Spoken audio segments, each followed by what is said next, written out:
ख्वाजा गरीब नवाज के 800वें सालाना उर्स की तैयारियों को लेकर इन दिनों राजनीति गरमाई हुई है।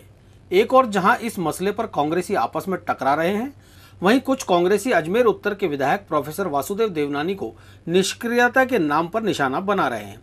उधर हाल ही में बार अध्यक्ष बने वरिष्ठ कांग्रेसी राजेश टंडन ने भी अपने पुराने फॉर्म में आते हुए मोर्चा खोल रखा है।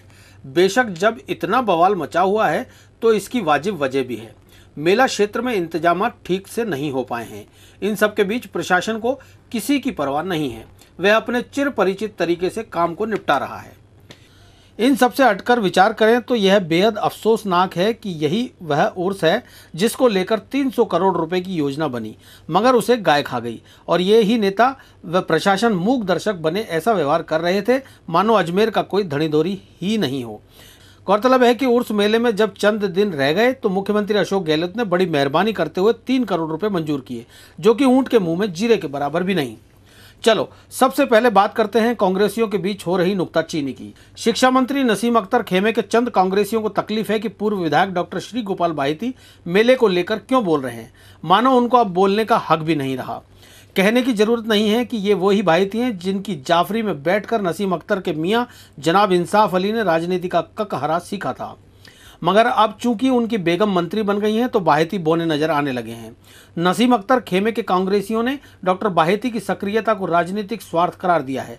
तारागढ़ दरगाह कमेटी के अध्यक्ष सरवर सिद्दीकी, गरीब नवाज सूफी मिशन सोसाइटी के अध्यक्ष शेखजादा जुल्फिकार चिश्ती, पार्षद सैयद असमत बीबी, सैयद आले हुसैन, अब्दुल नईम खान, सैयद ऐनुद्दीन चिश्ती ने बयान जारी कर आरोप लगाया है कि डॉक्टर बाहिती ने चुनाव हारने के 3.5 साल बाद सार्वजनिक बैठक लेकर लोगों को प्रशासन के खिलाफ उकसाने, भड़काने एवं गुमराह करने का काम किया है।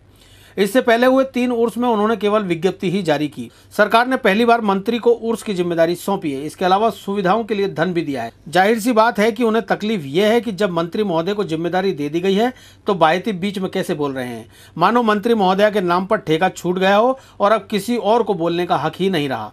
असल में पूर्व विधायक डॉक्टर बाहिती बिल्कुल ठीक कह रहे हैं। उनका कहना है कि उर्स के लिए की जा रही तैयारियां पर्याप्त नहीं हैं। उर्स व्यवस्थाओं को लेकर मुख्यमंत्री गंभीर हैं, लेकिन प्रशासनिक स्तर पर सरकार की मंशा के अनुरूप गंभीरता नहीं दिखाई जा रही।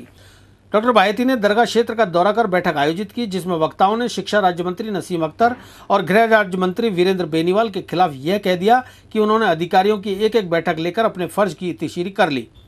बस इसी बात को लेकर नसीम अख्तर के समर्थकों को तकलीफ हो गई। उधर मंत्री महोदया को जिम्मेदारी दिए जाने के बाद भी शहर कांग्रेस को उर्स मेले की चिंता ने सताया तो शहर अध्यक्ष महेंद्र सिंह रलावता की अध्यक्षता में अल्पसंख्यक नेताओं, संबंधित पार्षदों तथा कमेटी के पदाधिकारियों ने बैठक आयोजित की। रलावता ने जायरीन की सुविधाओं से जुड़े काम उर्स से पहले कराने के लिए अधिकारियों से बातचीत की, यानी कि यह बात सही है कि तैयारियां संतोषजनक नहीं है, इसी कारण उन्हें बात करनी पड़ी। अब देखना यह होगा कि कहीं रलावता की इस पहल पर तो विवाद खड़ा नहीं होता। रहा सवाल नगर निगम मेयर कमल बाकुलिया और नगर सुधार न्यास सदर नरेंद्र शानी भगत का, तो वे अपने अपने हिसाब से तैयारियों पर निगरानी रखे हुए हैं, मगर प्रशासन उनको कितनी तवज्जो देता है ये सब जानते हैं।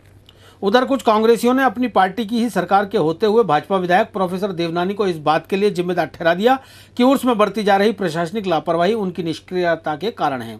अखिल भारतीय राजीव गांधी ब्रिगेड और कांग्रेसी कार्यकर्ताओं ने दरगाह के निजाम गेट के बाहर देवनानी का पुतला भी जलाया।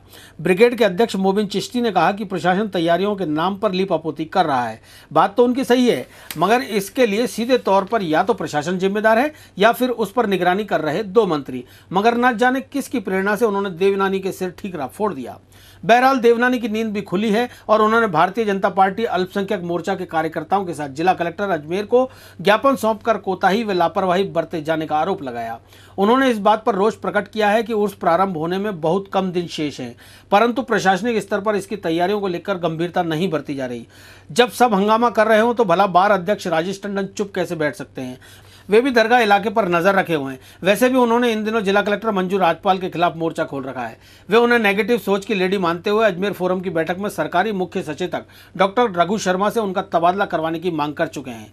उधर संभागीय आयुक्त अतुल शर्मा को लगा कि माहौल बिगड़ रहा है तो उन्होंने प्रशासनिक बैठक बुलाकर जायरीन की सुविधा के सारे इंतजाम पुख्ता करने के निर्देश दिए। इस पर जिला कलेक्टर मंजू राजपाल, नगर निगम मुख्य कार्यकारी अधिकारी CR मीना, नगर सुधार न्यास सचिव पुष्पा सत्यानी, अतिरिक्त पुलिस अधीक्षक लोकेश सोनवाल, अतिरिक्त कलेक्टर शहर JK पुरोहित, सार्वजनिक निर्माण विभाग के अधिशासी अभियंता अशोक अग्रवाल आदि ने कोई कसर बाकी न होने की दुहाई दी। उनके दावों में जो सच्चाई है उसे तो जायरीन ही भुगतेगा। खैर, कुल मिलाकर उर्स की सरगर्मी शुरू होने से पहले ही अजमेर की राजनीति गरमाई हुई है। अफसोस इसी बात का है कि यही खून तब ठंडा क्यों पड़ा था जब 300 करोड़ रुपए की योजना धीरे धीरे फाइलों में दफन होती जा रही थी।